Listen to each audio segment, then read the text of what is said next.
वैकुण्ठ गुणानुवर्णने वैकुण्ठ गुणानुवर्णने। তো এই শ্রী চৈতন্য মহাপ্রভুর আবির্ভাব স্থলিতে আন্তর্জাতিক কৃষ্ণ ভাবনামৃত সংঘ ইসকন তথা এই নামহট্ট বিভাগের পক্ষ থেকে আপনাদের সকলকে স্বাগতম।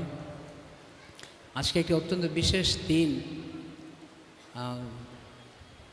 এই নামহট্টের যিনি মূল স্থাপক নিত্যানন্দ প্রভু, শ্রীমান নিত্যানন্দ প্রভুর যিনি অত্যন্ত প্রিয় পার্ষদ শ্রী ভক্তিবিনোদ ঠাকুর মহাশয়, আজকে তার আবির্ভাব তিথি।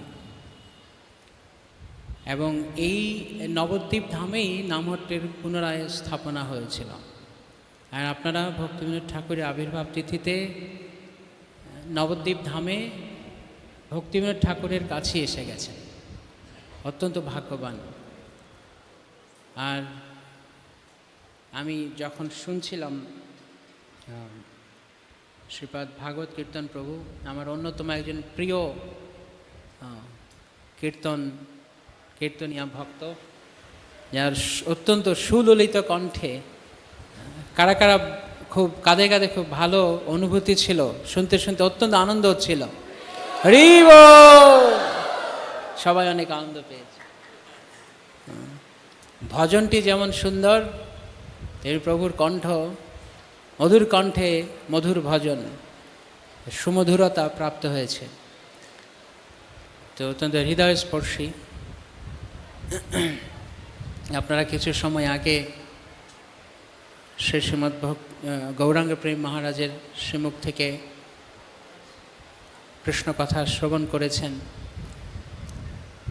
ইতিমধ্যেই আপনারা পবিত্র হয়েছেন। তা আমার এই অপবিত্র মুখ দিয়ে আমি কি আর বলবো। যদি শুদ্ধ দুধ, ভালো দুধ যদি কোনো ময়লা পাত্রে রাখা হয়, তাহলে দুধটাও ময়লা হয়ে যাবে। তো কৃষ্ণ কথা তা অতীব মধুর এবং অত্যন্ত পুষ্টিদানকারী, দুধের মতো। কিন্তু যদি তা কোনো অযোগ্য ব্যক্তির মুখ থেকে বের হয়, তাহলে তার পুষ্টিগুণ থাকে না। তো আপনারা ইতিমধ্যে পুষ্টি প্রাপ্ত হয়েছেন। তো এই জন্য আমি ভাবছি যে হয়তো আমার অশুদ্ধ মুখ থেকে শুনলে আপনাদের খুব একটা ক্ষতি হবে না, কারণ অলরেডি মহারাজ আপনাদের পবিত্র করে দিয়ে গেছেন। আর তার উপরে আমি আরও সেটাকে ডাবল নিশ্চয়তা দেওয়ার জন্য শ্রীপাদ ভাগবত কীর্তন প্রভুকে ওনার চরণে অনুরোধ জানালাম, উনি যেন আরেকটু ভক্তিবিনোদ ঠাকুর মহাশয় একটা কীর্তন করেন শুদ্ধ ভক্ত চরণে, যাতে আরও সেটা পবিত্রতা প্রাপ্ত হয়। তো এই যে ভজনটি আমরা শুনছিলাম, এটি ভক্তিবিনোদ ঠাকুর তিনি শরণাগতির ওপরে বেশ কয়েকটা ভজন লিখেছেন। আচ্ছা, শরণাগতি মানে কি কে জানেন? কে জানেন শরণাগতি মানে কি? হাত তুলবেন যদি কেউ জানেন শরণাগতি মানে কি। জানেন না কেউ?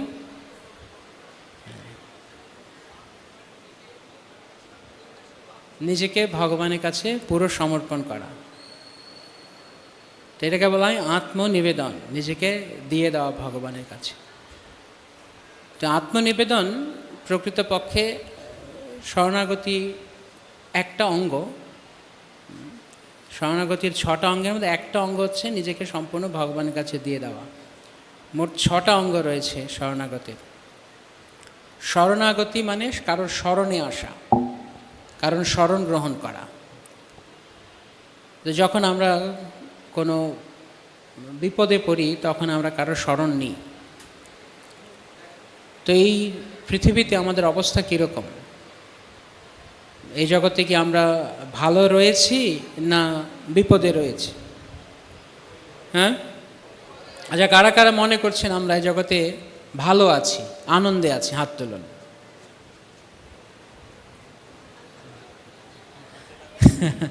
আচ্ছা, কারা কারা মনে করছেন এই জগতে আমরা মহা বিপদে আছি? হ্যাঁ, সাথে হরিবোলটা ভালো, কারণ বিপদ থেকে উদ্ধার হওয়ার জন্য এটাই উপায়। তাহলে অধিকাংশরাই মনে করছেন আমরা মহাবিপদে আছি। প্রত্যেক মুহূর্তে বিপদ। এই সূত্রের শ্রীমদ্ ভাগবতে বলা হচ্ছে পদম পদম ইয়দ বিপদা, প্রতি পদে পদে বিপদ। আমরা মেদিনীপুর থেকে এখানে এসছি, নাও আসতে পারতাম, মাঝপথে কিছু হতে পারত। কৃষ্ণ আমাদেরকে প্রতি মুহূর্তে রক্ষা করছেন। এই যে আমরা প্রতিদিন প্রসাদ গ্রহণ করছি আর মুখে দিচ্ছি, মুখে দেওয়ার পর প্রসাদটা যেই অন্ননালী আছে, অন্ননালী দিয়ে পাকস্থলিতে যাবে, কিন্তু অন্ননালীর সাথে আছে শ্বাসনালী। যদি অন্ননালীতে না ঢুকে একটা অন্নের দানা শ্বাসনালীতে ঢুকে যায় তাহলে কি হবে? শ্বাস বন্ধ হয়ে গেলে শেষ। তো ধরুন আমাদের অনেকের এখানে বয়স 30, 40, 50, 60, 70 বছর। তো গত 30, 40, 50, 60, 70 বছর ধরে 3 বেলা প্রসাদ পাওয়ার সময় কে আমাদেরকে রক্ষা করছেন? কৃষ্ণ। নয়তো একটা অন্নের দানা শ্বাসনালীতে ঢুকে গেলে অনেক আগে আমরা মরে যেতাম। এই যে আমরা প্রতিদিন যেই হাওয়া নিচ্ছি, বাতাস, অক্সিজেন, এই বাতাসের মধ্যে যদি দূষিত বস্তু থাকতো, বাতাসটা যদি শুদ্ধ না হতো তাহলে কী হতো? আমরা মরে যেতাম। তো এইভাবে সমস্ত দিক থেকে আমরা দেখছি কৃষ্ণ আমাদের সব বিপদ থেকে রক্ষা করছেন। কৃষ্ণ রক্ষা করেন, কৃষ্ণ রক্ষা করবেন, কারণ কৃষ্ণ পিতা। পিতার কাজ তার সন্তানকে সবসময় সমস্ত পরিস্থিতিতে রক্ষা করা। কিন্তু এটা তো পিতার কাজ হলো, সন্তানের কাজ কি? সন্তানের কি করা উচিত তাহলে? পিতা যদি সবসময় সব মুহূর্তে আমাকে বাঁচাচ্ছেন, তাহলে আমার কাজ কি হবে পিতার প্রতি? পিতাকে ভুলে যাওয়া? না। কি বলছেন? তাকে সম্মান করা, সবসময় স্মরণে রাখা। আর তার চেয়ে ভালো হচ্ছে তাকে সবসময় ভালোবাসা। ধরুন আপনার সন্তান আপনাকে দেখলে শুধু প্রণাম করে, বাস এই পর্যন্তই, কিন্তু আপনাকে ভালোবাসে না, তাহলে কীরকম হবে? ভালো লাগবে? হ্যাঁ। তো কৃষ্ণ চান আমরা যেন তাকে ভালোবাসি, শুধু সম্মান নয়, তাকে ভালোবাসি। তো আমরা যখন কৃষ্ণের আশ্রয়ে আসি, কারণ কৃষ্ণ আমাদের সমস্ত বিপদ থেকে রক্ষা করছেন, তো আমরা যদি ভগবানের আশ্রয়ে আসি, ঠিক আছে, তাহলে ভগবান আমাদের কি করবেন? হ্যাঁ না, রক্ষা তো এমনিই করছেন। রক্ষা তো কৃষ্ণ এমনিতেই করছেন, এমনিও করছেন, অমনিও করছেন। যারা ভগবানের ভক্ত নয় তারা বেঁচে নেই? বেঁচে আছে? হ্যাঁ কি না? আচ্ছা, আমার প্রথমে আগে জিজ্ঞেস করি না, অনেক জায়গায় এই অসুবিধাটা হয়, আমার বাংলা অনেকে বুঝতে পারে না। মানে আমি যখন কথা বলি জিজ্ঞেস করি, সবাই চুপ করে থাকে। তা আমার কথা কি বোঝা যাচ্ছে? আমার বাংলা আপনারা বুঝতে পারছেন তো? তাহলে যখন জিজ্ঞেস করবো একটু হ্যাঁ না বললে বুঝতে পারবো না, তো আমি কার সঙ্গে কথা বলছি বুঝবে না। তাহলে কৃষ্ণ, যারা কৃষ্ণের ভক্তি করছেন না, কৃষ্ণ তাদেরকেও সুরক্ষা দিচ্ছেন। কিন্তু যদি যারা কৃষ্ণকে ভালোবাসবে তাহলে কৃষ্ণ তাদেরকে কি করবেন? যেমন একটা পিতার হয়তো 3টে সন্তান আছে, যার মধ্যে 2টো তার কথা শোনে না, আরেকজন তার পিতার কথা শোনে। তো যারা পিতার কথা শোনে না তাদেরকেও পিতা খাওয়াচ্ছেন, পড়াচ্ছেন, দেখভাল করছেন। তাহলে যারা তার কথা শুনছে, যিনি তার কথা শুনছেন, যিনি তার কথা অনুযায়ী চলছেন, তাকে ভালোবাসেন, তাকে পিতা কি করবেন? ভালো, এখন আপনারা ভাষা নয় এমনকি ইঙ্গিতও বুঝতে পারছেন, খুব ভালো, মাথায় তুলে রাখবেন। তো কৃষ্ণ তার ভক্তকে মাথায় তুলে রাখেন। এই জন্য ভগবানকে বলা হয় ভক্তের ভগবান, এমনি ভগবান নন, ভক্তের ভগবান। কৃষ্ণ কার? হ্যাঁ, ভক্তের। কৃষ্ণ ভক্তের। কৃষ্ণ এমনকি কৃষ্ণ নিজেরও না, কৃষ্ণ নিজেরও নন, কৃষ্ণ তার ভক্তের। ভগবানের শুদ্ধ ভক্ত, তিনি এমনভাবে ভগবানকে ভালোবাসেন যে এই জগতের সমস্ত কিছু তার কাছে মিছা হয়ে যায়। তো যেহেতু সব কিছু তার কাছে অনর্থক, কেবল কৃষ্ণই তার একমাত্র সম্পদ, তো কৃষ্ণও তার ভক্তকে এমনভাবে ভালোবাসতে চান। এখন ভক্ত তার জীবনে সব কিছু দিয়ে কৃষ্ণকে ভালোবাসেন, এত ভালোবাসেন যে ভগবান কিভাবে তার ভক্তকে ভালোবাসবেন প্রতিদানে খুঁজে পান না। আপনাকে যদি কেউ ভালোবাসে, আপনিও তাকে যদি ভালোবাসেন, তো সাধারণত ভালোবাসলে কি হয়? কিছু আদান প্রদান হয়, কিছু উপহার দেওয়া নেওয়া হয়। তো ভক্ত তার সব কিছুই ভগবানকে দিয়ে দেন। তো এখন ভগবানের সব কিছু মানে কি? একজন ভক্তের জীবনে তার, যেমন ভক্তিময় ঠাকুর মহাশয় আরেকটা ভজনে বলছেন, মানস দেহ গেহ যো কিছু মোর ওর পিলু তোয়াপদে নন্দকিশোর। হে কৃষ্ণ, আমি আমার মন, দেহ, গৃহ যা কিছু আমার বলে লোক বলছে বা যা কিছু আমার বলে আমি মনে করছি, সব কিছু আজ থেকে তোমার। তো ভক্ত তো তার জীবনে সব কিছু কৃষ্ণকে দিয়ে দিল, ভক্তের দেওয়া হয়ে গেল, শুদ্ধ ভক্ত যিনি। এখন ভগবানকে তার ভক্তকে প্রতিদান দিতে হবে, তাহলে ভগবানের যা আছে তাও তার ভক্তকে দিতে হয়, তাই না? হিসাব তো তাই। ভক্ত তার সব কিছু ভগবানকে দিয়ে দিয়েছেন, তো যদি বরাবরই করতে হয়, সমান সমান হতে হয়, তাহলে ভগবানকে কী করতে হবে? ভগবানকেও তার সব কিছু ভক্তকে দিয়ে দিতে হবে, হ্যাঁ কি না? এখন ভগবানের কি আছে আপনারা বলুন? ভগবানের সম্পদ কতটুক? 5,000, 10,000, 1 কোটি? হ্যাঁ, পুরো ব্রহ্মাণ্ড, একটা ব্রহ্মাণ্ড নয়, অনন্ত কোটি বিশ্ব ব্রহ্মাণ্ড কৃষ্ণের। তো এখন এমনকি কৃষ্ণের ধামটাও কৃষ্ণের। এখন ভক্ত যখন তার সব কিছু দিয়ে ভগবানকে ভালোবেসেছেন, এবার ভগবানকেও তার সব কিছু দিয়ে ভক্তকে ভালোবাসতে হবে। তাই ভগবান যখন প্রতিদান দিতে যান, তখন ভক্তকে বলে, নাও তুমি আমার সব কিছু নাও। এখন একটা সমস্যা আছে এর মধ্যে। কি সমস্যা? ভক্ত তার সব কিছু দিয়ে ভগবানকে ভালোবেসেছেন, যা কিছু তার ছিল, ঘর দৌড় যা কিছু আছে সব তার ইষ্টদেব ভগবানকে তিনি দিয়ে দিয়েছেন। বন্ধু দ্বারা সুত সুতা তব দাসীদা সব কিছু কৃষ্ণকে দিয়ে দিয়েছেন। এখন ভগবান যখন তার সব কিছু আবার ভক্তকে দিতে যাবেন, তখন একটা অসুবিধা হয়ে যাচ্ছে। কেউ আন্দাজ করতে পারেন কি অসুবিধা? হ্যাঁ,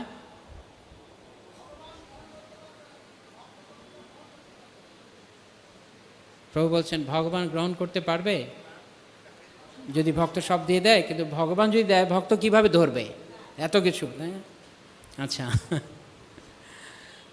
এইটা তো একটা সমস্যা আছে। ভক্ত যখন তার সব কিছু ভগবানকে দিয়ে দেয়, হ্যাঁ এটা ঠিক, ভগবান নিতে পারেন, তার নেওয়ার ক্ষমতা আছে, কিন্তু ভক্ত যে নেবেন ভগবানের কাছ থেকে, কি নেবেন? ভগবান যা দিতে চান, ভগবান যা দেবেন ভক্তকে প্রতিদানে, আপনারাই বললেন কোটি বিশ্বব্রহ্মাণ্ড ওনার।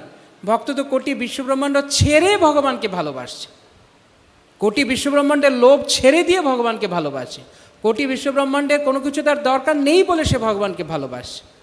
তাহলে কি ভগবান কোটি বিশ্বব্রহ্মাণ্ড দিয়ে ভক্তের ঋণ শোধ করতে পারবেন? হ্যাঁ, বুঝতে পারছেন কি বলছি? আচ্ছা, কারা কারা এটা বুঝতে পারেনি আবার বলবো। কে কে এটা বুঝতে পারেননি এখন যা বললাম? হাত তুলুন। কারা কারা বুঝতে পেরেছেন হাত তুলুন। আচ্ছা, আর যারা হাত তোলেনি তারা হাত তুলুন। আর কি বলছে যে আগে জিজ্ঞেস করছে, আপনারা বাংলা বুঝতে পারছেন আমার না পারছেন?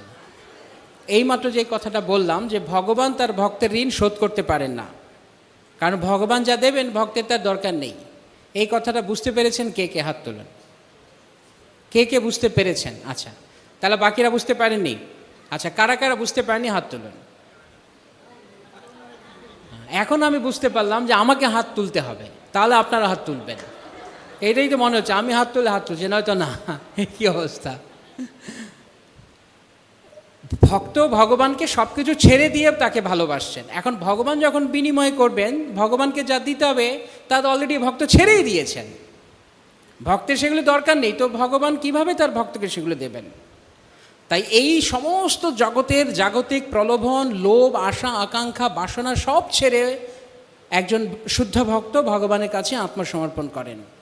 তো এখন ভগবান যদি তার ভক্তকে দিতে যান, উল্টে তো আবার সেই জিনিসগুলোই দিতে হবে যেই জিনিসগুলো উনি ইতিমধ্যে ছেড়েই দিয়েছেন। তাই ভক্তকে ভগবান এই জগতের কিছুই দিতে পারেন না, কিছু দেওয়ার নেই। কারণ যাই দিতে যাবেন, কৃতার্থস্মি বরম ন যাচে, ধ্রুব মহারাজ যেমন বললেন, আমি দরকার নেই তো আমার কিছু, সব কিছু ছেড়েই তোমার কাছে এলাম, সব কিছু যা কিছু ছেড়েই তোমার কাছে এলাম, তুমি যদি আবার উল্টে সেই জিনিসগুলো আমাকে দাও, তাহলে কী লাভ হলো? এ তো বিনিময় হলো না। সেই জন্য ভগবান কি করেন? তার শুদ্ধ ভক্তের কাছে সবচাইতে মূল্যবান বস্তুটি দিয়ে দেন। এখন আপনারা বলুন, জগতের সবচাইতে মূল্যবান বস্তু কি?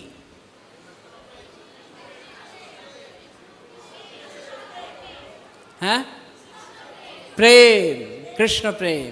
ধন্যবাদ। কারা কারা মনে করছেন জগতের সবচাইতে মূল্যবান বস্তু কৃষ্ণ প্রেম নয়? এই হাত তুলে দিয়েছেন কেন আগে? আচ্ছা, কারা কারা মনে করছেন কৃষ্ণ প্রেমই সবচেয়ে মূল্যবান বস্তু? হরে কৃষ্ণ। আপনারা কারা কারা জীবনে কৃষ্ণ প্রেম লাভ করতে চান? কারা কারা মনে করছেন মাথা খারাপ, কৃষ্ণ প্রেম নিয়ে আমি কি করব, আমার এখন অন্য কিছু দরকার? এরকম কেউ নেই। অনেক ভালো। তো যদি আমরা কৃষ্ণ প্রেম চাই, তাহলে সেটি আমাদের এমন জায়গা থেকে পেতে হবে যেখানে কৃষ্ণ প্রেম রয়েছে। তো কৃষ্ণ কি করলেন? যেহেতু কোনো কিছু দিয়ে তার ভক্তকে তিনি তার প্রতিদানের সমান সমান করতে পারবেন না, তাই কৃষ্ণ যা কিছু জগতের সব, এই জড়জগতের যা কিছু তুচ্ছ বস্তু তার সব ছেড়ে সবচাইতে মূল্যবান বস্তু তার ভক্তকে দিয়ে দিয়েছেন। তার নাম হচ্ছে কৃষ্ণ প্রেম। তাই ভগবান তার ভক্তকে প্রেম দেন। শ্রী চৈতন্য চরিতামৃতে এই প্রসঙ্গে বলা আছে, প্রেমধন বিনা ব্যর্থ দরিদ্র জীবন, দাস করি বেতন মোরে দেহ প্রেমধন। যেমন আমরা কোথাও কাজ করি, কাজ করলে কি চাই? বেতন। কাজ করব তো বেতন দিতে হবে। তো এখন ভক্তও যে ভগবানের সেবা করেন তার বেতন কি? বেতনটা কি? পারিশ্রমিকটা কি? কারা কারা কৃষ্ণকে ভালোবেসে শুধু প্রেম চান, কৃষ্ণ প্রেম, আর কিছু চান না? এবার একটু দুর্বল লাগছে মনে হচ্ছে। কারা কারা শুধু কৃষ্ণ প্রেম চান বেতন হিসেবে, আর কিছু চান না? ঠিক তো? এখানে ক্যামেরা আছে, আপনাদের সবাইকে দেখছে। যদি ভবিষ্যতে অন্য কিছু চান, শ্রীপাদ ভাগবত কীর্তন প্রভু কিন্তু আপনাদেরকে দেখবে যে আপনি ওই দিন হাত তুলেছেন, আমি কৃষ্ণপ্রেম ছাড়া আর কিছু চাই না। হ্যাঁ হ্যাঁ, দেখতে যাবে তো প্রভু যে আপনি ওই দিন হাত তুলেছেন, এখন অন্য কিছু কেন চাইছেন? কৃষ্ণ প্রেম ছাড়া কি এখন কি আবার সিদ্ধান্ত চেঞ্জ করছেন নাকি? আচ্ছা, আরেকবার বলো এটা জানার পর, কারা কারা জীবনে কৃষ্ণ প্রেমই চান, আর কিছু নাই? এখন জোর বেড়েছে প্রভু, তার মানে কৃষ্ণ প্রেমই চান না। এখন কৃষ্ণ প্রেম কোথায় পাওয়া যায়? এইমাত্র বললাম, কোথায়? না, ভগবানের কাছে নয়। ভগবানের কাছে প্রেম নেই। ভগবান কৃষ্ণ প্রেম ভক্তের কাছে দিয়ে দিয়েছেন। দিয়ে কৃষ্ণ প্রেমের ভাণ্ডারটা যেখানে কৃষ্ণ প্রেম আছে ভক্তকে দিয়ে দিয়েছেন, তালা মেরে চাবি দিয়ে দিয়েছে ভক্তের কাছে। এখন কেউ এসে বলছে কৃষ্ণ আমি প্রেম চাই, আমি চাবি খুঁজে পাচ্ছি না। চাবি নাই। চাবি কোথায়? আমার ভক্তের কাছে। তো কৃষ্ণের কাছে গেলে কৃষ্ণ প্রেম দিতে পারবে না, তার ভক্ত কেবলমাত্র তার চরণে প্রেম দান করতে পারেন। সেই জন্য কৃষ্ণ লীলা বিলাস করার পর তিনি চিন্তা করেছেন, এবার আমাকে ভক্তরূপে আসতে হবে, নয়তো আমি কিভাবে প্রেম দান করব? কৃষ্ণ তো এসে প্রেম দান করেন না। তাই কৃষ্ণ চৈতন্য নাম নে গৌরতিষে নমঃ। তাই কৃষ্ণ চৈতন্য মহাপ্রভু রূপ নিয়ে আসলেন। তিনি শুদ্ধ ভক্ত হয়ে এসে কৃষ্ণ প্রেম জনে জনে জনে জনে জনে বিনামূল্যে দিয়ে দিলেন। আমরা এই কথাটা কতবার শুনেছি না, যে ভগবানের প্রেম পেতে পয়সা লাগে না, বিনামূল্যে আমরা পেতে পারি। কিন্তু একটা কথা মনে রাখতে হবে আমাদের, যে ভগবত প্রেম হয়তো বিনামূল্যে পাওয়া যায়, কিন্তু ভগবত প্রেম সস্তায় পাওয়া যায় না। এটা মাথায় রাখতে হবে। বিনামূল্যে পাওয়া যায় যে সত্যি দরিদ্র, যার সত্যি প্রেমের দরকার, তাকে কৃষ্ণ প্রেম দান করবেন। কিন্তু কেউ যদি মনে করে একটা সস্তা জিনিস, তাহলে সে সারা জীবনের জন্য প্রেম লাভ থেকে বঞ্চিত থাকবে। কোনোদিনও কোনো কিছুর দ্বারা যত ভজন সাধন যাই করুক না কেন, যদি কেউ কৃষ্ণ প্রেমকে সস্তা বস্তু মনে করে, যে যা খুশি তা করবো ভগবত প্রেম পাবো, তার দ্বারা পাওয়া সম্ভব নয়। তাই জন্য একটাই মাত্র উপায় রয়েছে, ভগবানের শুদ্ধ ভক্তের কাছে শরণাগত হওয়া। তো শ্রী চৈতন্য মহাপ্রভু যখন দক্ষিণ ভারত ভ্রমণে গেছিলেন, দক্ষিণ ভারত ভ্রমণে তিনি এক গ্রাম থেকে আরেক গ্রাম, এক গ্রাম থেকে আরেক গ্রাম বৈষ্ণব করতে করতে গিয়েছেন। চৈতন্য চরিতামৃতে মধ্যলীলায় তার চমৎকার বর্ণনা রয়েছে। একজন প্রেমে পাগল হয়েছেন, তিনি আরেক গ্রামে গেছেন, তাকে দেখে ওই গ্রামের সবাই পাগল হয়ে গেছে। তিনি আরেক গ্রামে গেছেন, তাকে দেখে বাকি সবাই পাগল হয়েছে। এভাবে গ্রামের পরে গ্রাম, নগরের পরে নগর, প্রেমের সব প্লাবন হয়ে গেছে, প্রেমের বন্যা হয়ে গেছে মহাপ্রভুর কারণে। তো শ্রী চৈতন্য মহাপ্রভুর সময় সারা ভারতবর্ষ প্রেমে প্লাবিত হয়ে গিয়েছিল। কিন্তু যখন ভগবান চৈতন্য মহাপ্রভু তার লীলা সমাপ্ত করলেন, তারপর কিছুদিন পর্যন্ত এই প্রেমের বন্যা ছিল। ধীরে ধীরে এই প্রেমের বন্যা আস্তে আস্তে শুকিয়ে যেতে শুরু করেছে, জল নামতে শুরু করেছে। যেমন বন্যার পরে আবার জল একসময় নেমে যায়, আবার খরা হয়।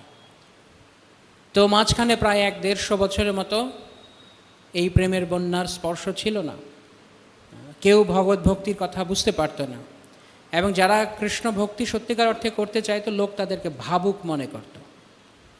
ওই সময় ছিল ভক্তিবিনোদ ঠাকুর, তিনি প্রথমবারের মতো আবার সেই প্রেমের বন্যাকে, প্রেমের প্লাবনকে তিনি আবার এইখানে নিয়ে এসছেন। কিসের মাধ্যমে? কে জানেন কিসের মাধ্যমে? হ্যাঁ, বুঝতে পারছি না।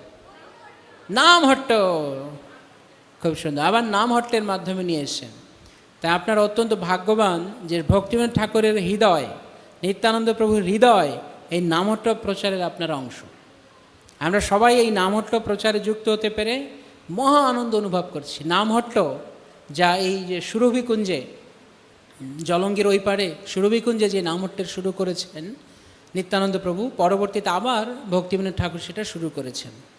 তো এই নামহট্টে, নামহট্ট মানে কি কে জানেন? হ্যাঁ, এটা সবাই জানেন। ওকে, নামের হাট। হাটে কি হয়?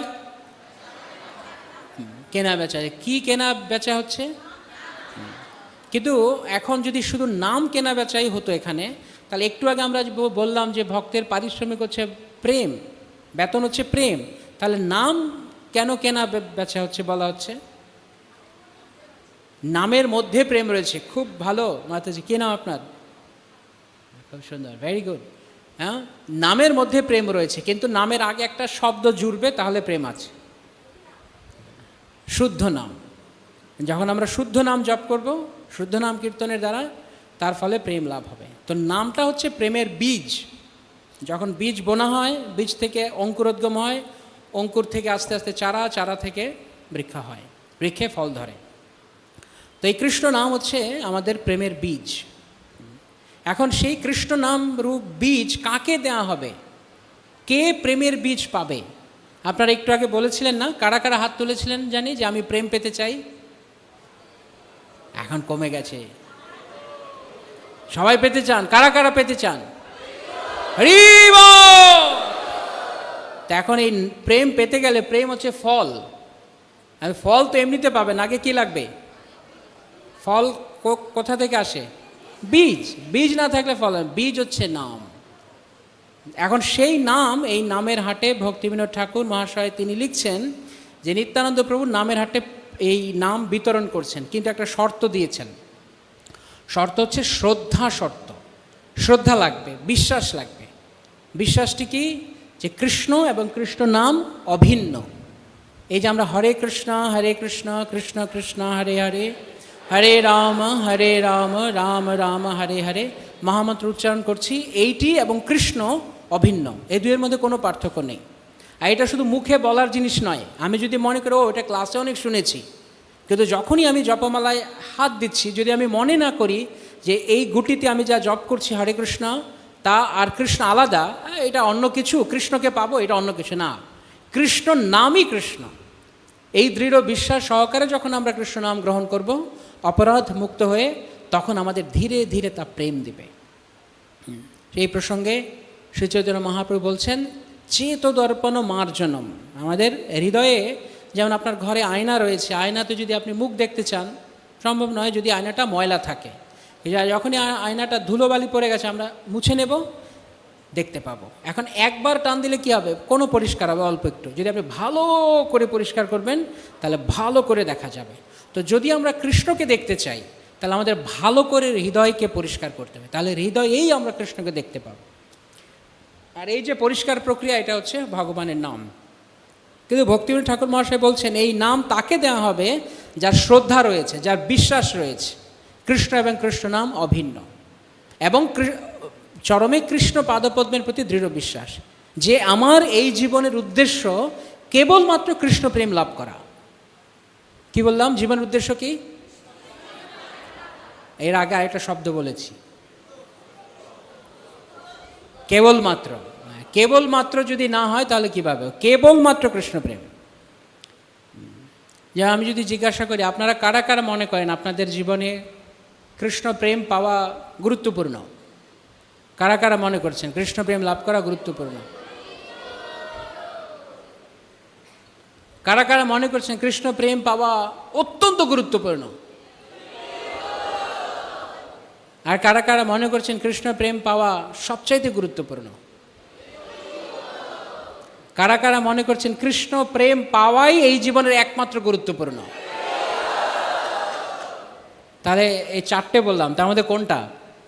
1, 2, 3 না 4? কাদের কাদের কাছে মনে হয় কৃষ্ণ প্রেমী জীবনের একমাত্র গুরুত্বপূর্ণ বস্তু, আর কিছু নয়?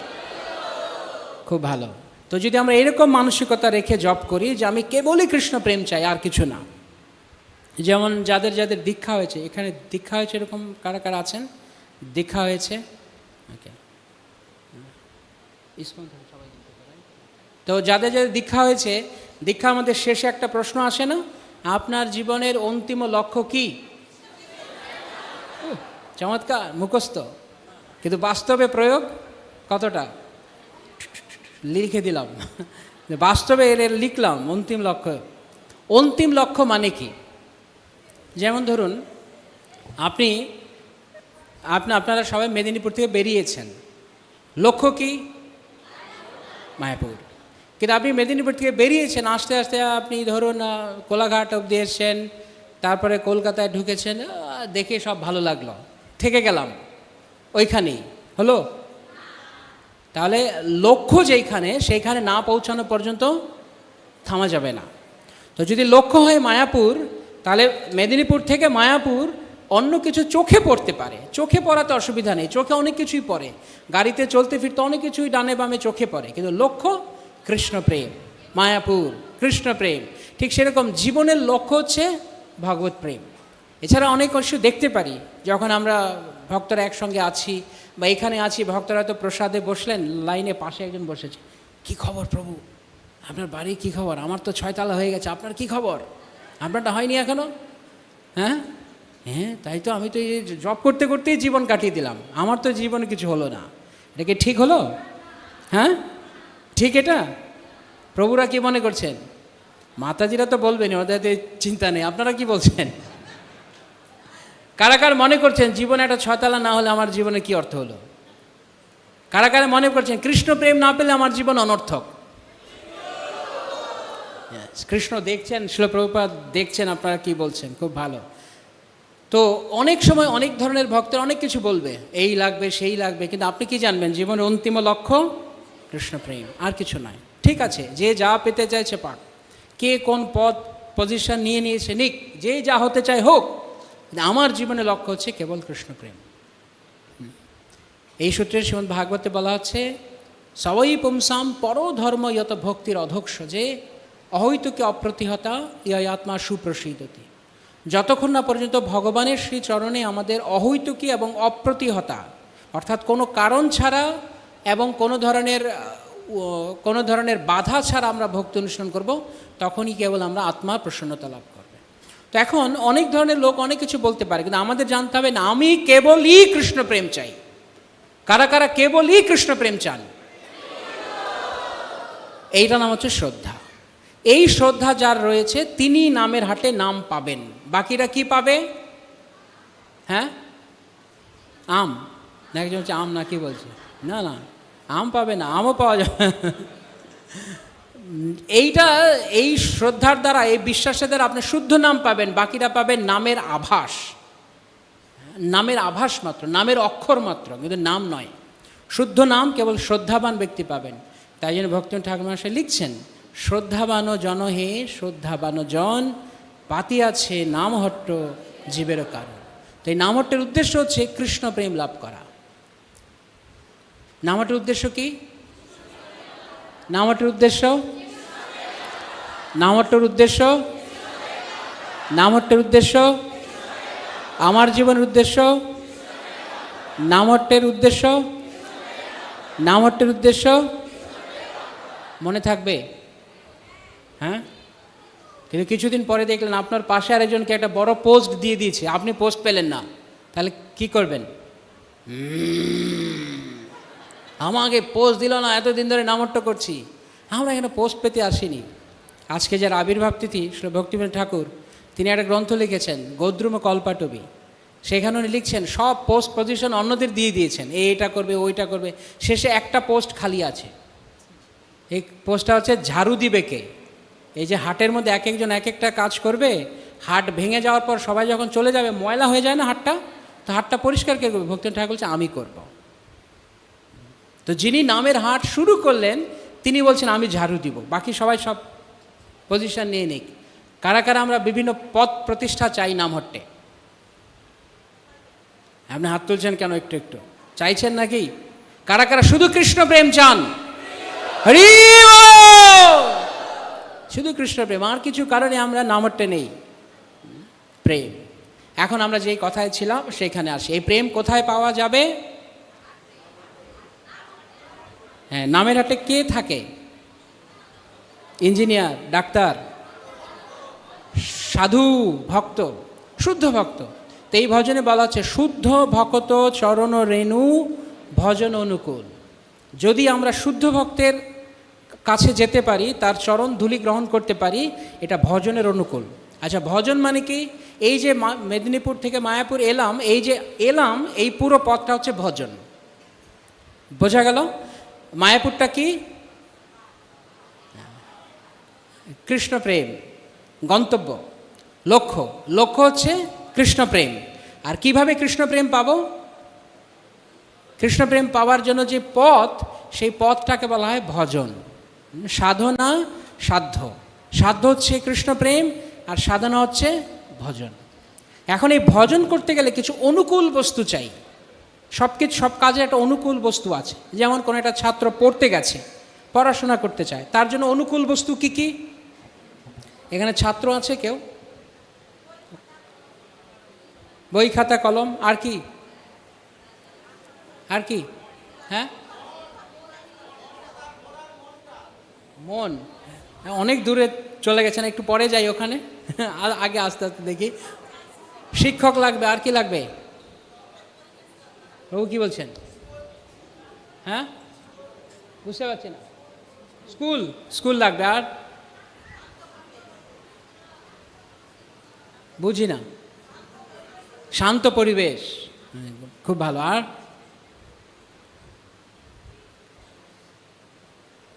বই খাতা আছে, স্কুল আছে, শান্ত পরিবেশ আছে। কিন্তু যাদের সাথে পড়াশোনা করে বসে, ওগুলো সব লাফাঙ্গা, বদমাস। তাহলে কীরকম হবে?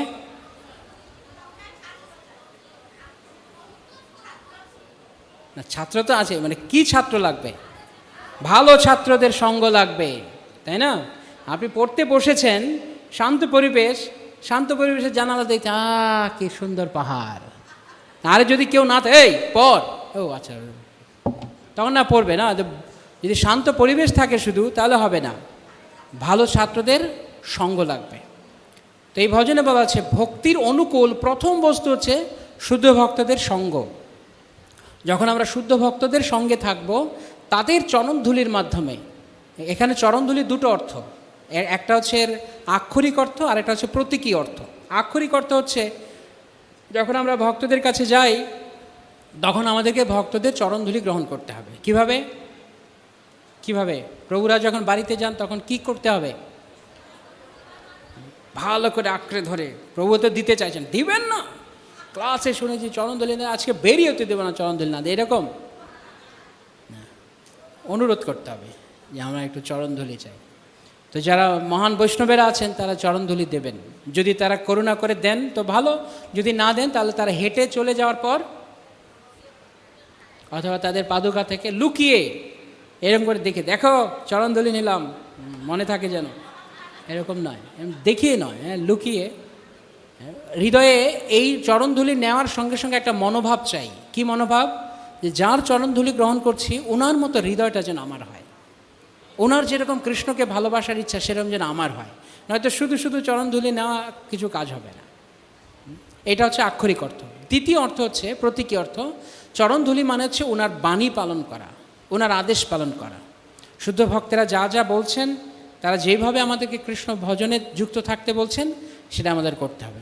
এখন শুদ্ধ ভক্তেরা কি কি বলছেন সেটা আমরা এই ভজনে দেখব। তো প্রথমে বলা আছে শুদ্ধ ভকত চরণ রেণু ভজন অনুকূল, এটা অনুকূল বস্তু ভজনের। আর যা কিছু প্রতিকূল আছে বর্জন করতে হবে। যেমন আগে আমরা যেটা বলছিলাম, একটা ছাত্রের জন্য পড়াশোনার জন্য প্রতিকূল কি? প্রতিকূল কি না, প্রতিকূল প্রতিকূল কি? হ্যাঁ, অসৎসঙ্গ। আর খুব আপনারা বলেন শান্ত পরিবেশ, খুব অশান্ত পরিবেশ। এইগুলো যেমন বই খাতা আছে, বইয়ের 5টা পৃষ্ঠা আছে, ছেঁড়া পাতা নেই একসব। আর এমন শিক্ষকের আন্ডারে পড়তে গেছে, শিক্ষক নিজেই ভালো করে বোঝে না, অথবা শিক্ষক নিজেই পড়াশোনায় মন নেই। যেমন অনেক শিক্ষকেরা আছে বিভিন্ন জায়গাতে, এই ক্লাসে আসলে একটু গল্প স্বল্প করে বাস চলে গেল, ছাত্রের যেতে 12টা বাজলো তাদের কিছু যায় আসে না। এইরকম শিক্ষক, এরকম ছাত্র দুই ভয়ঙ্কর। আমরা এমন ছাত্র শিক্ষকের মেলে থাকতে চাই যারা আমাদেরকে পড়াশোনা করতে সাহায্য করে। ঠিক একই রকমভাবে ভগবত ভক্তিতে যারা আমাদের অসৎ সঙ্গ, যারা আমাদের মনকে কৃষ্ণ থেকে সরিয়ে দেবেন, তাদের সঙ্গে আমরা থাকবো না, তাদেরকে আমরা উপেক্ষা করব। আর যত ভালো ভালো ভক্ত আছে তাদের সঙ্গে থাকব, প্রথম। দ্বিতীয়ত কি? ভকত সেবা পরম সিদ্ধি প্রেম লতিকার মূল। ভক্তদের সেবা করা হচ্ছে পরম সিদ্ধি। সিদ্ধি মানে হচ্ছে সাফল্য লাভ করা। তো জীবনে যত সাফল্য আছে, সেই সাফল্য লাভ করার জাগতিকভাবে নয়, পারমার্থিকভাবে সাফল্যের সোপান, সিঁড়ি এবং সাফল্যের গোড়া, দৌড়গোড়া হচ্ছেন ভক্ত সেবা। তাই আমরা যদি ভক্ত সেবায় থাকি, তবে প্রেম লতিকার মূল, যে প্রেম আমরা একটু আগে চাইছিলাম, বেতন প্রেম, সেই প্রেমের মূল হচ্ছে ভক্ত সেবা। ভক্ত সেবার মাধ্যমে আমরা প্রেম লাভ করতে পারি। ভক্ত সেবা মানে আবারও দুটো অর্থ, আক্ষরিক অর্থ, প্রতীকী অর্থ। আক্ষরিক অর্থে ভক্ত সেবা মানে ভক্তদের, তারা গৃহে আসলে তাদেরকে প্রসাদ পাওয়ানো, যত্ন করা, তাদের ঠিকঠাক থাকতে ব্যবস্থা করে দেওয়া, যাতে করে তারা নির্বিঘ্নে হরি ভজন করতে পারেন, বাকি 10 জনকে হরি ভজন, হরি নাম সম্পর্কে শিক্ষা দিতে পারেন। শুধু শুধু আরাম বিলাস, ভোগ বিলাস দেওয়ার জন্য নয়, এর উদ্দেশ্য হচ্ছে তারা যেন নির্বিঘ্নে কৃষ্ণ ভক্তি প্রচার করতে পারে। ভক্ত সেবা প্রথম অর্থ। দ্বিতীয় অর্থ হচ্ছে ভক্তদের প্রসাদ পাওয়ানো, তাদের কিছু প্রয়োজন লাগলে সেগুলো দেওয়া, এটা একটা। আর দ্বিতীয় অর্থ হচ্ছে ভক্তের বাণী পালন করা।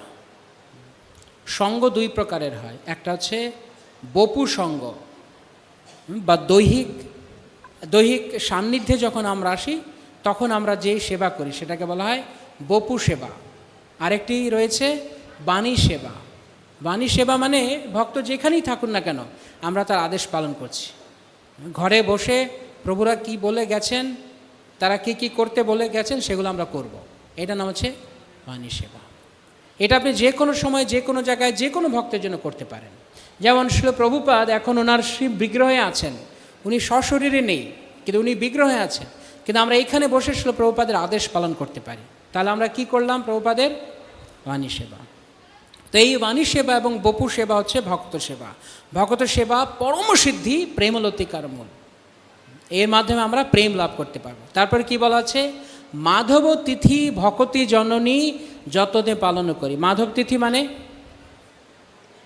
হ্যাঁ, একাদশী বা অন্যান্য যে বৈষ্ণব ব্রত আছে, ভগবানের আবির্ভাব তিথি মাধব তিথি। যেমন গতকালকে একাদশী ব্রত ছিল, তাহলে মাধব তিথি ভক্তি জননী। এই যে আমরা ভক্তি লাভ করতে চাইছি, ভক্তির জননী। জননী মানে মা, যার থেকে জন্ম হয়। তাহলে ভক্তির জন্ম হয় কোথা থেকে? এই ভগবত আবির্ভাব, ভগবান বা ভগবানের প্রিয় ভক্তদের আবির্ভাব বা ভগবানের ভক্তদের তিরোভাব ইত্যাদি বৈষ্ণব ব্রত পালন করার মাধ্যমে। বৈষ্ণব ব্রত মাধব তিথি। মাধব তিথি মানে ভগবান মাধব, কৃষ্ণ, গোবিন্দ, অচ্যুত, ইনাদের যে তিথি, মহাপ্রভুর তিথি মানে গৌর পূর্ণিমা, নৃসিংহদেবের আবির্ভাব তিথি, নৃসিংহ চতুর্দশী, তারপর কি রয়েছে? রাধা অষ্টমী, তারপর রয়েছে জন্মাষ্টমী, বলরাম পূর্ণিমা ইত্যাদি, রাস পূর্ণিমা ইত্যাদি সমস্ত যে উৎসব, নিত্যানন্দ ত্রয়োদশী, অদ্বৈত সপ্তমী ইত্যাদি হচ্ছে মাধব তিথি। হ্যাঁ, আচ্ছা, দুর্গাপূজা কোন তিথি? দুর্গাপূজা কি তিথি? দুর্গাপূজা কি মাধব তিথি? তাহলে দুর্গাপূজা প্যান্ডেল ঘুরলে কিরম হবে? হা হা হা। তাহলে দুর্গাপূজা ঘুরলে কি ভক্তি লাভ হবে? কারা কারা মনে করছেন দুর্গাপূজার প্যান্ডেলে ঘুরলে প্রেম ভক্তি পাবো? দুর্গাপূজা, লক্ষ্মী পূজা, কালী পূজা, সরস্বতী পূজা, গণেশ পূজা, হ্যাঁ? তাহলে ধুমধাম সহকারে এই পূজা করব না কৃষ্ণ পূজা করব? শ্রী নরোত্তম দাস ঠাকুর মহাশয় বলেছেন 7 বার, 1 বার নয়, 2 বার নয়, 3 বার নয়, 7 বার প্রেম ভক্তি চন্দ্রিকায় বলেছেন সাধু সঙ্গে কৃষ্ণ সেবা না পুজিব দেবী দেবা। কথাটা মনে থাকবে? হ্যাঁ, কার কার এই কথাটা মনে থাকবে যে কেবল কৃষ্ণ পূজা ছাড়া আর কোনো পূজা নয়?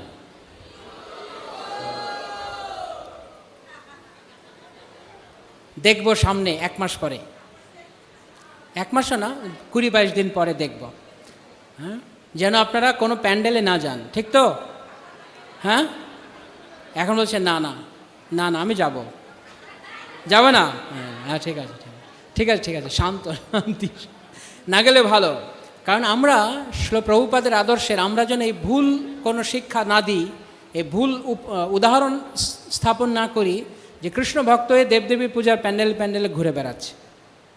যারা দেবদেবীর পূজক তারা কখনো আপনার গৌর পূর্ণিমা উৎসবে এসে একদম প্রেম ভক্তির দ্বারা একদম লুটোপুটি খায়? তাহলে আমরা কেন ওখানে যাচ্ছি? অনন্য চিত্তে কৃষ্ণ ভজন, কেবল কৃষ্ণ, কৃষ্ণ ছাড়া আর কেউ নয়। দেবদেবীরা ভগবানের প্রিয়জন, দেবদেবীরা ভগবানের সেবক, কিন্তু তারা চান আমরা যেন কৃষ্ণ পূজায় থাকি। তাই কেবল মাধব তিথি, আরও বিভিন্ন ব্রত বাড়িতে যা পালন করা হয় দরকার আছে, কেবল একাদশী তিথি আর মাধব তিথি, আর কিছু নয়, ঠিক আছে? মাধব তিথি ভকত জননী যতনী পালন করি, কৃষ্ণ বসতি বলি পরম আদরে বলি। কৃষ্ণ বসতি মানে যেখানে যেখানে কৃষ্ণের আবির্ভাব, কৃষ্ণের লীলা, কৃষ্ণ ভক্তদের লীলা হয়েছে, অর্থাৎ শ্রীধাম বা শ্রীপাঠ, সেই সমস্ত স্থানে বাস করা।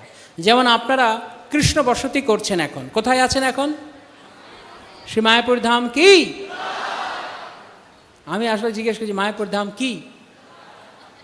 মায়াপুর ধাম কি?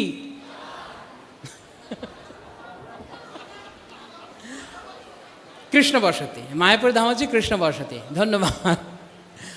মায়াপুর ধাম কি? কৃষ্ণ বসতি। কৃষ্ণ বসতি এইখানে আছেন মানে কৃষ্ণের সঙ্গে বাস করছেন। আবার আপনারা যেখান থেকে এসছেন, মেদিনীপুরে অনেক চৈতন্য মহাপ্রভুর পার্শ্বদের স্থান আছে, তমলুক ইত্যাদি, সেইখানেও কৃষ্ণ বসতি হচ্ছে, ভগবানের ভক্তের বাস হচ্ছে। কৃষ্ণ বসতিরও দুটো অর্থ আছে। কি? কৃষ্ণ বসতি মানে কৃষ্ণ বা কৃষ্ণ ভক্তের সঙ্গে থাকা, আরেকটা হচ্ছে যেখানে থাকি সেইখানেই কৃষ্ণকে নিয়ে থাকা, কৃষ্ণ ভাবনায় থাকা। যদি কৃষ্ণ ভাবনায় না থাকি তাহলে মায়াপুরে থেকেও লাভ কি? হ্যাঁ, মায়াপুরে আসলাম আর মায়াপুরে আসার আগে শুধু ভাবছি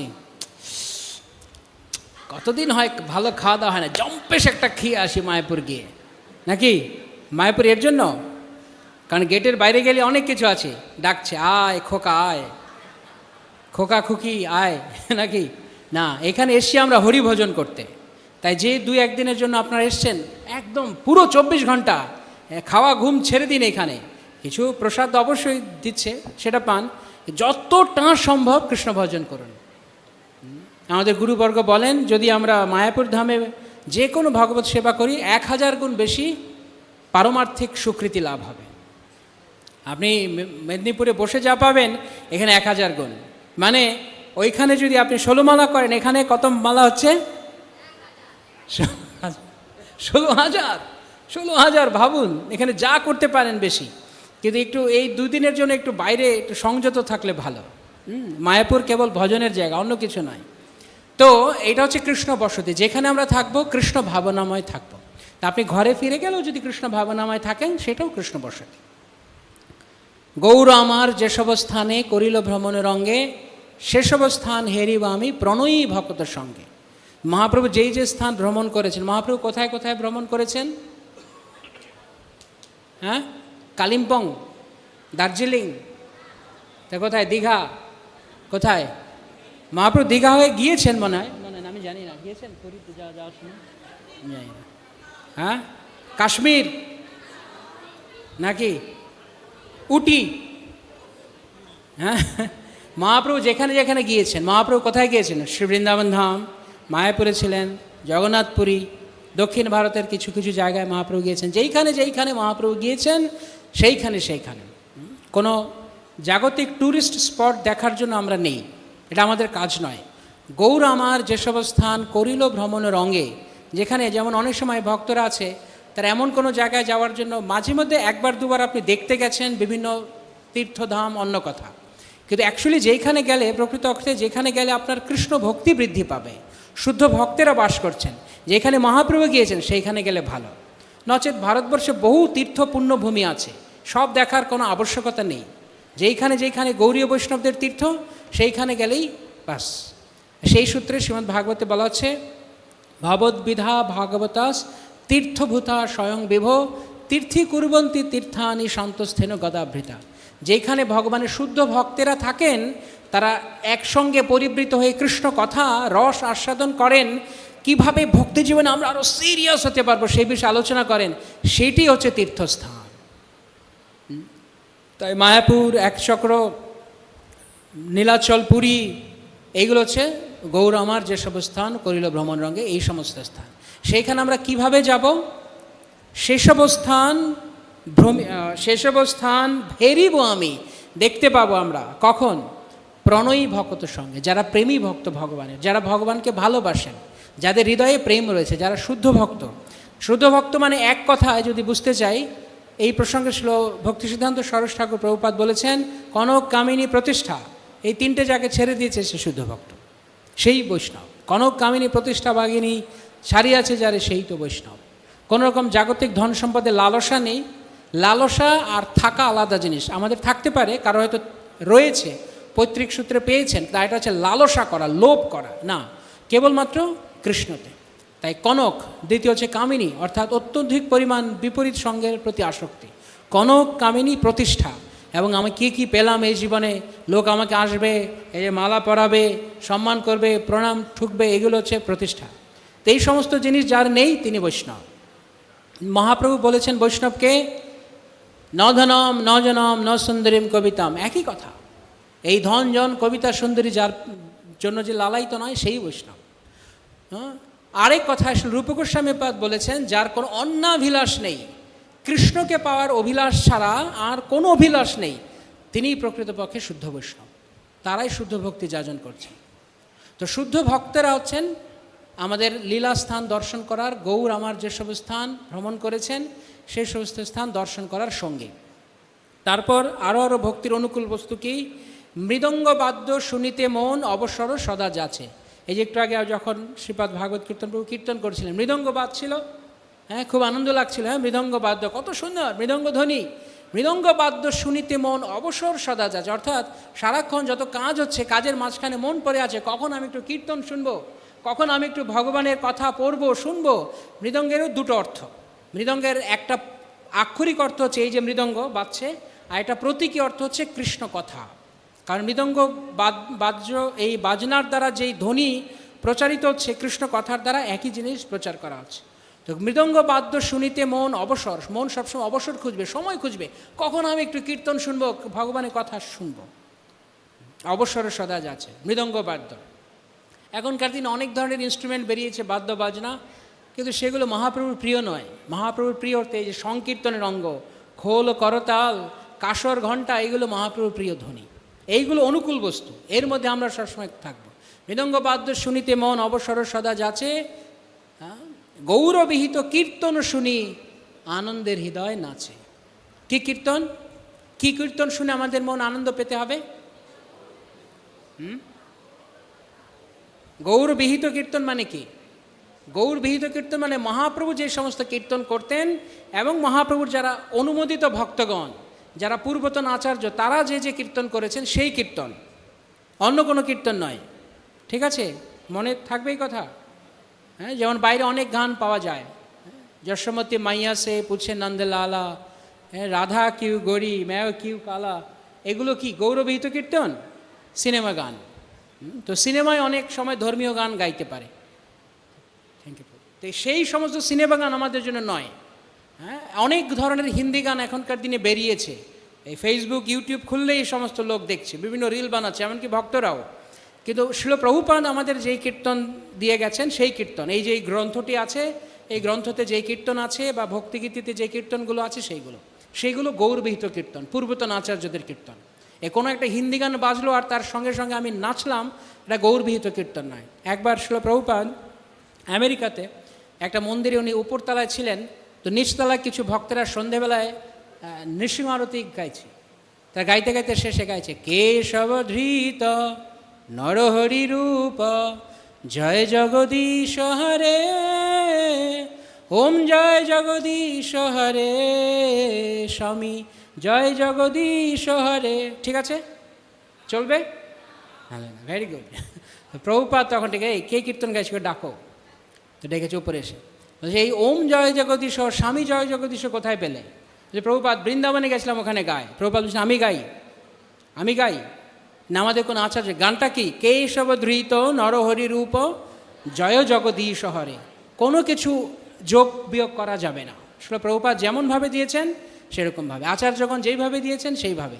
তাই কীর্তনের মধ্যে ইচ্ছা মতো কোনো কিছু জুড়ে দেওয়া অথবা যেই সমস্ত গান অনুমোদিত নয়, আপনি হয়তো ইউটিউব খুলে দেখতে পারেন যে মিলিয়ন মিলিয়ন লোক তা দেখছে, লাখো লাখো লোক তা দেখছে, ইস্কনেরই ভক্ত গাইছে, নাচছে, কিন্তু সেগুলো দেখবেন সেগুলো আমাদের গ্রন্থে আছে। যদি নেই তাহলে যত ভালো গান হোক আমরা তাদেরকে প্রণাম জানাই সেই গানকে। কেবল গৌরবিহিত কীর্তন, যেমন শিল প্রভুপাদ বলেছেন মায়াপুর ধাম একটা কীর্তন সবসময় হতে হবে, সব কীর্তনের সঙ্গে এটা যেন থাকে। কি? হরি হরয়ে নম কৃষ্ণ যাদবায় নম, হরি হরয়ে নম কৃষ্ণ যাদবায় নম, গোপাল গোবিন্দ রাম শ্রী মধুসূদন। এটা যেন থাকবে সব কীর্তনে। একটা আছে হরি হরে নম কৃষ্ণ যাদবায় নম, যাদবায়, সেটা হচ্ছে নরোত্তম দাস ঠাকুর মহাশয়ের নাম সংকীর্তন। কিন্তু মহাপ্রভু এই কীর্তনটা প্রতিদিন মায়াপুরে করতেন। করবেন আপনারা? হরি হরয়ে নম কৃষ্ণ যাদবায় নম,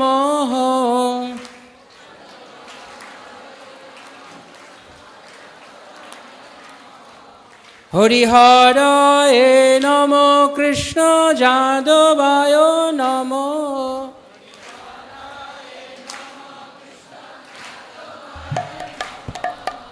গোপাল গোবিন্দ রাম শ্রী মধুসূদন।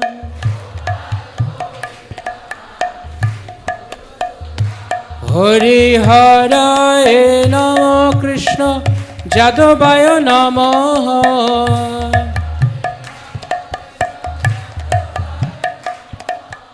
গোপাল গোবিন্দ রাম শ্রী মধুসূদন।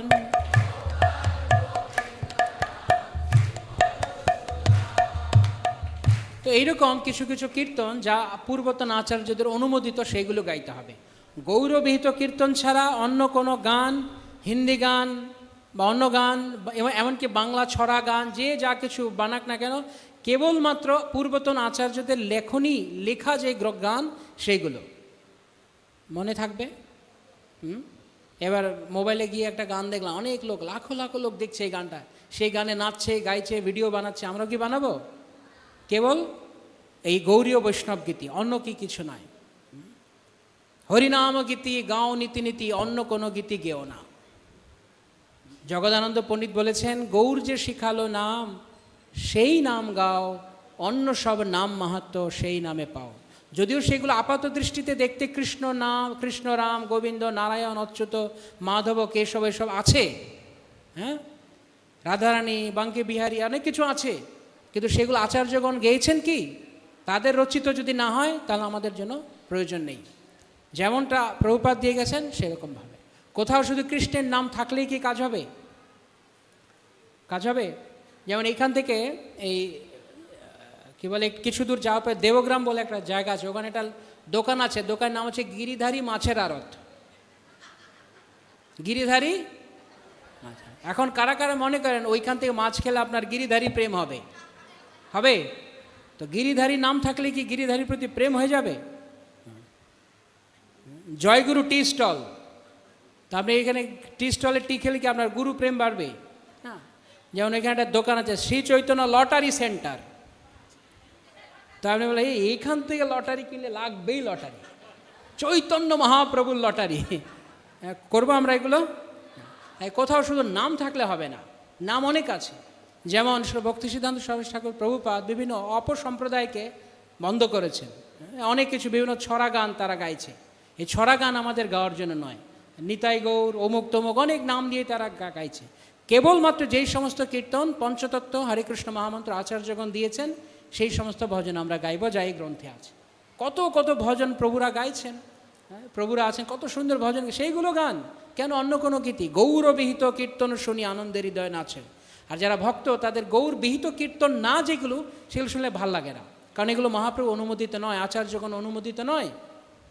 ঠিক আছে, তারপর কি বলা আছে? যুগল মূর্তি দেখিয়া মোর পরম আনন্দ হয়, প্রসাদ সেবা করিতে হয় সকল প্রপঞ্চে জয়। যুগল মূর্তি মানে কে? শ্রী শ্রী রাধা কৃষ্ণ। রাধা কৃষ্ণের, শ্রী শ্রী রাধা গোবিন্দের বিগ্রহ দেখলে পরম আনন্দ হবে, পরম আনন্দ হয়। প্রসাদ সেবা করিতে হয় সকল প্রপঞ্চে জয়।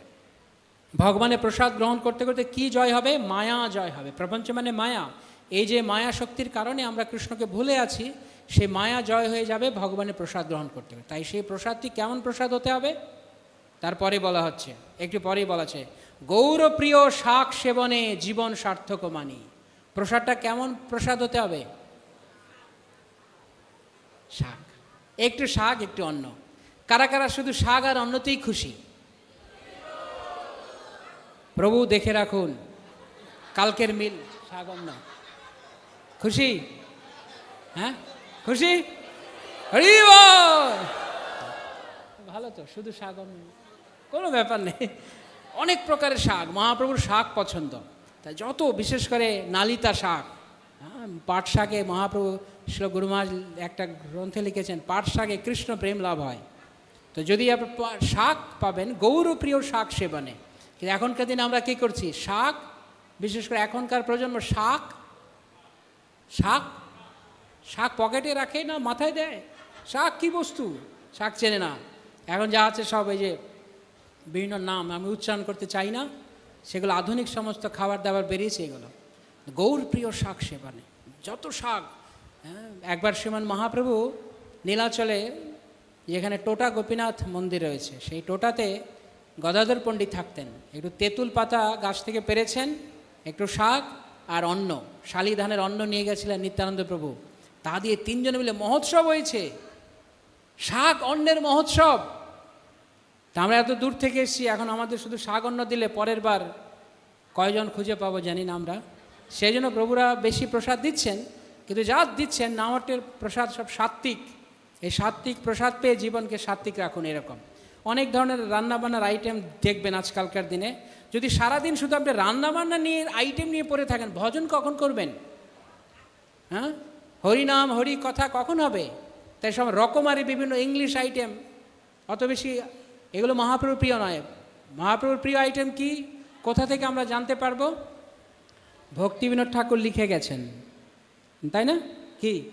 শুকতা শাকাদি ভাজি নালিতা কুষ্মাণ্ড, ডালি ডালনা দুগ্ধ তুম্বি দধি মোছা খণ্ড, মুদ্গ বড়া মাস বড়া রুটিকা ঘৃতান্ন। এইগুলো হচ্ছে মহাপ্রভুর প্রিয় আইটেম। তাই এখনকার দিন আধুনিক এসব সংস্থা, যেহেতু অনেক পাশ্চাত্য দেশীয় ভক্তরা আছেন, তাই তারাও ওগুলো পছন্দ করেন, কারণ ওটা তাদের খাবার। কিন্তু আমাদের এই গৌরীয় বৈষ্ণব থেকে আমাদের সেদিকে যাওয়ার দরকার নেই। আমরা এইখানকার, আমরা মহাপ্রভুর প্রিয় আইটেমে আমরা আছি, গৌরপ্রিয় শাক সেবনে। তো এগুলো হচ্ছে ভক্তি অনুকূল প্রসাদ। তারপরে বলা হচ্ছে, যেদিনও গৃহে ভজন দেখি গৃহেতে গোলক ভাই, চরণ সিধু দেখিয়া গঙ্গা সুখ নাহি সীমা পায়। যেদিন ঘরে ভজন হবে, কৃষ্ণ ভজন হবে, সেদিন অনেক আনন্দ। সেদিন কেন আনন্দ? গোলক বৃন্দাবন। গোলক বৃন্দাবনে কি হয়? কে জানে গোলক বৃন্দাবনে কি হয়? ভজন হয়। তার মানে ওনারা এসছে নিশ্চয়ই গোলক বৃন্দাবন থেকে, ঘুরে এসছে। গোলক বৃন্দাবনে ভজন হয়। ভজন কি? কৃষ্ণ ভজন মানে কি? একজন আচার্য তিনি বলছেন, ভক্তিযোগ ভক্তিযোগ ভক্তি যোগধন, ভক্তি এই কৃষ্ণ বলি স্মরণ ক্রন্দন। ভক্তি মানে ভগবানকে স্মরণ করা, ভগবানকে ভেবে ক্রন্দন করা, কৃষ্ণ নাম রূপ গুণ লীলা ইত্যাদির মধ্যে মগ্ন থাকা, এটাই ভজন।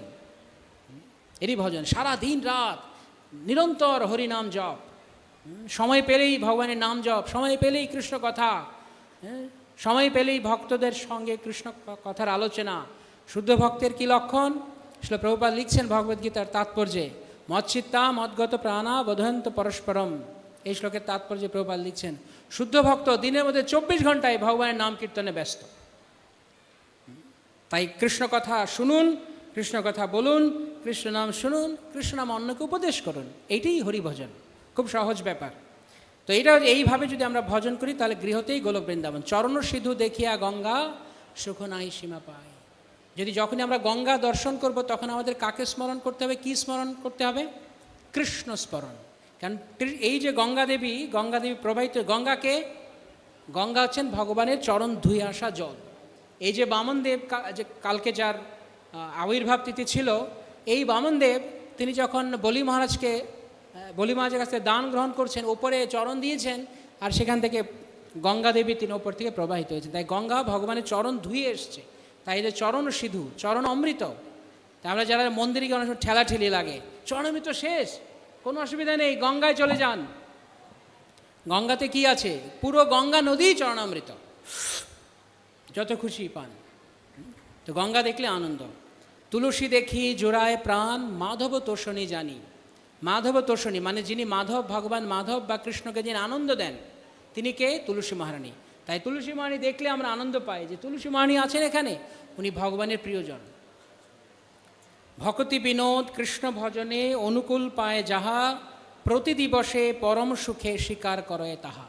তো এইভাবে ভক্তিবিনোদ ঠাকুর মহাশয় বলছেন, ভক্তের কাজ হচ্ছে প্রতিদিন যা কিছুর দ্বারা আমাদের জীবন অনুকূল হবে, কৃষ্ণ ভজন অনুকূল, আমরা শুধু সেগুলো গ্রহণ করব।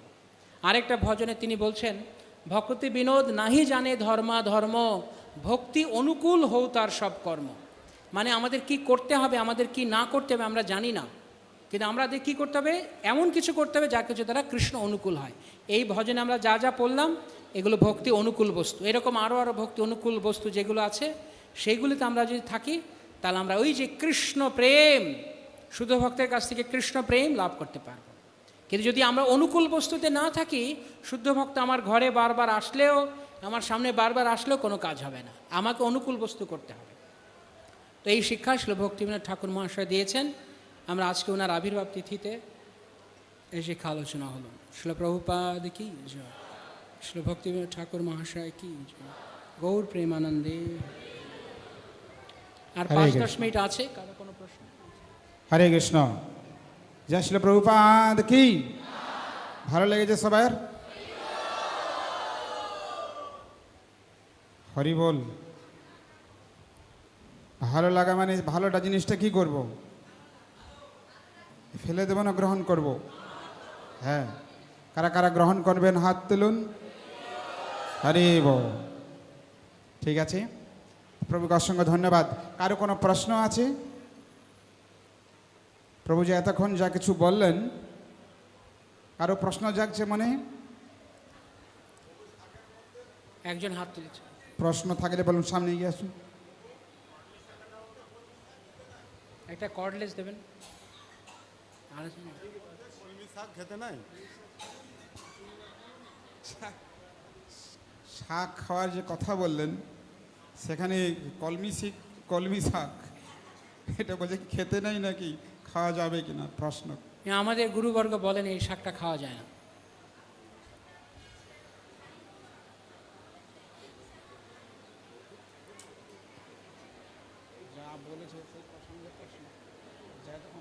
প্রশ্ন কারো কিছু জিজ্ঞাসা করতে চান?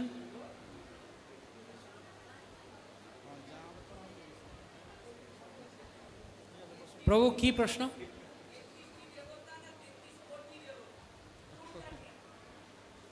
অনেক আছে, কতজন আছে এটা জেনে আমার কোনো কাজ হবে না।